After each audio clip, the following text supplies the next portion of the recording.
বহু বছর ধরে নেই কোনো সেতু। এই গ্রামে ঘুরতে এলে নৌকো করেই নদী পারাপার করতে হবে আপনাকেও। উত্তর দিনাজপুর জেলার ইটাহার থারাইজ গ্রাম। প্রাকৃতিক সৌন্দর্যে ভরপুর এই গ্রাম। গ্রামের উপর দিক দিয়ে বয়ে গেছে সুই নদী। গ্রামে প্রায় 500 মানুষের বসতি। তবে এই গ্রামে বহু বছর ধরে নেই কোনো সেতু। গ্রামে ঘুরতে এলে নৌকো করে আপনাকে নদী পারাপার করতে হবে। গ্রামবাসীরা জানান, বহুবার তাদেরকে নদী পারাপারে সেতু নির্মাণের আশ্বাস দেওয়া হলেও বহু বছর ধরে আজও এই গ্রামে নৌকা করেই নদী পারাপার করতে হয় গ্রামের সাধারণ মানুষ থেকে শুরু করে ছাত্রছাত্রীদের। দাদা, এই যে ঘাটটা আছে, এই ঘাটটার নাম কি ঘাট? এটা থারাইজ ঘাট, সুই নদী। আচ্ছা, সুই নদীর উপর অসুবিধা হয় যে ওই চার পায়ে ওই যখন রুগী থাকে, ডেলিভারি থাকে, চার পায়ে ঘাড়ে করে নিয়ে তখন উপার যেতে হবে। উপার থেকে তারপরে তখন ওই গাড়ির ব্যবস্থা হবে।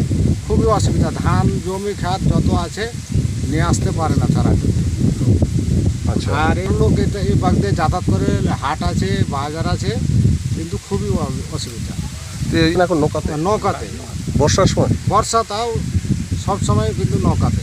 তো খুবই যদি ব্রিজ হয়, সরকার আসছে বলছে যে আমি ব্রিজ করে দিব, নাহলে থারাইজে পা দিব না। যে বিধায়ক আসছে সে বলে দিয়ে চলে যাচ্ছে। যখন ভোট হয়ে গেল ওরা আপনার যে যেরকম পাচ্ছে সে সেরকম চলছে, কিন্তু আর থারাই দিয়ে ঘুরে তাকায় না কেউ। সমস্যা আপনাদের অবহেলা করছে, কোনো কেয়ারই করছে না। ভোট লিবার কাম লেলছে, বলছে যে আমি ব্রিজ করে দিব। যেটাই বিধায়ক আসছে সেই বলছে, প্রতিশোধ দিচ্ছে, তারপরে কিন্তু আর ব্রিজ টিরিজ কিছু করে না। এভাবে করছে, আমাদের খুবই কষ্ট।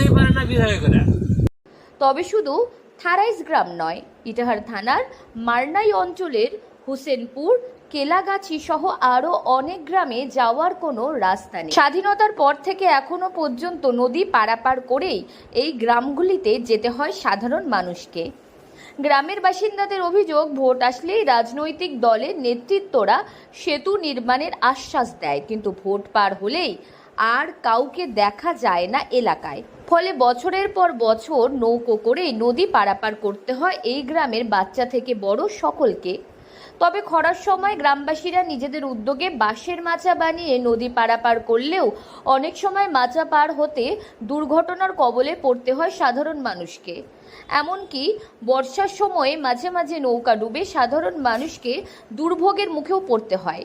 এ ব্যাপারে ইটাহারের বিধায়ক মুশারফ হোসেন বলেন, গভর্নমেন্টের একটু অর্থনৈতিক অবস্থা একটু খারাপ আছে কেন্দ্রের বঞ্চনার জন্য। বেনিফিশিয়ারি অনেক ভালো ভালো স্কিম চলছে, সেগুলো বন্ধ করা যায় না।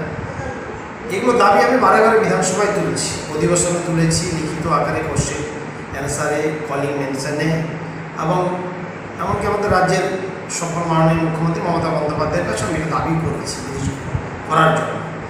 এতগুলো ব্রিজ করা সরকারের পক্ষে একটু অসুবিধা আছে ঠিকই। ইটাহারে নদী সংলগ্ন এলাকায় কয়েকটি সেতুর নির্মাণ দরকার, কিন্তু টাকা না পাওয়ায় সেতু নির্মাণ সম্ভব হচ্ছে না। এ বিষয়ে বিধানসভাতেও প্রস্তাব রেখেছি। তবে দেখার বিষয় আর কত বছর লাগে এই গ্রামের সেতু নির্মাণ হতে। উত্তর দিনাজপুর থেকে পিয়া গুপ্তার রিপোর্ট, লোকাল 18 বাংলা।